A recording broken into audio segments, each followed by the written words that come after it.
Hello, we are here with Marko today. And Marko, why don't you tell about yourself a bit? Hi, great to be here. My name is Marko Suvajdzic'le, and I'm coming from University of Florida, Digital Worlds Institute. And my work is focused on the way that emerging technologies improve our life, really. So how do we use technologies like virtual reality, like gamification, blockchain, and how do we apply them in order to improve the living standard of ourselves as we move forward? That's perfect. So you say humanity's relationship with new technology is basically based on in two things. One, the first one is preservation of our bodies as represented by healthcare, and the second one is enlightenment of our consciousness by represented by art. Could you elaborate this for us a bit? Yes, of course. So obviously, we as human beings are involved in many things.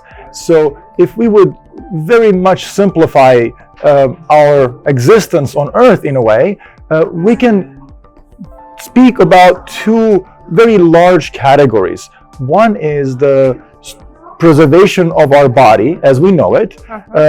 Both of these are part of survival. So as part of survival, ultimately we're looking not to die. And death being something that is a quality of our physical body. And in doing so, we are avoiding direct death, and we are avoiding any type of situation that can lead to that, meaning any kind of health problem, any kind of health complication that can lead to potential death. So we have been using technology in this regard since the dawn of time, be it to warm ourselves up next to the fire. Fire can be thought about as a tool, right? In order to feed ourselves, we used hunting tools like bows and arrows, and then later on rifles and guns.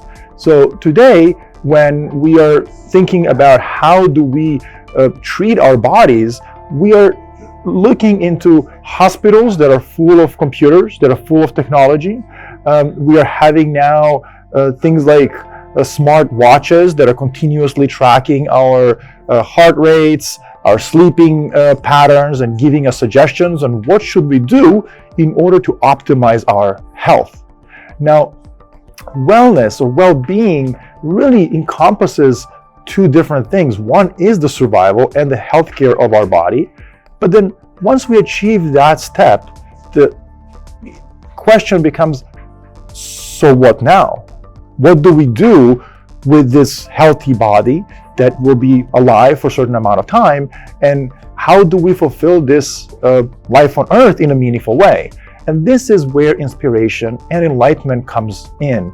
And this is where art and maybe philosophy as kind of a mirror of art in some way come in order to make ourselves feel fulfilled, that we are having a meaningful existence. And more today, we see technology coming into this area as well. Traditionally, we could talk about technology of sculpting or even painting of different type of paints that would last longer or give better paint. Today, we're talking about digital photography. And tomorrow, we're talking about virtual reality and augmented reality, and these different technological tools that will allow us to have a greater perception of the artwork that is being presented to us. And then we already have some indications of things like Neuralink, which is mind-to-mind link, where maybe the art of the future will really be downloaded directly to our brains, and we would literally feel things directly without having to go through our sensors and our five senses in that way. So let's talk about a bit with the relationship between gamification and education itself.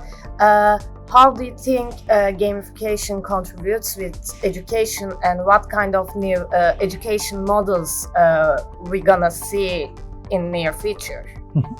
So when we look at the history of education, what we see is that we have worked hard on identifying what types of knowledge do we need to impart to the students. And we did really well in the 19th century and the 20th century to some degree. And then towards the end of the 20th century, we started thinking about, well, there's so much knowledge that it's becoming really hard to absorb it. What is the best way to do it? And in parallel, we had a game development industry that was working on something quite separate yet similar on how to engage users in meaningful play. How to have users who are so much engaged, they don't want to stop playing because it's fun, it's scaffolded, they have little rewards here and there, we have quests, we have ultimate goals, and all those things that education never really thought about. In education, it was like, nope, you have to learn it, and it's not intended to be fun. Yes. We'll just force it on you. So now we have merging of those two realities where education is realizing that there are ways in which we can make education fun by creating smaller modules, by creating interactive activities, by having continuous reward systems that again scaffold each other. So, if you learn this and this and this new module opens up for you and you can reach a next level. And those types of mechanics are really familiar to young people today because they are used to playing video games. And traditional education to them is incredibly boring. They just cannot focus on that type of boring interaction, and they are literally demanding a better design educational system. And I think that's where we are headed. And as we move forward, what we will see is technologies of virtual reality and technologies of artificial intelligence that will be able to customize education to each person alone. Very much like we are now having a personalized Facebook experience or personalized shopping experience. Education will be the same. It will be fully customized to each individual person by AI that is taking all the data from what we need to learn, what we have learned so far, and what did we have problems learning. Yes. So it will help us learn better exactly what we need to know next in order to move forward.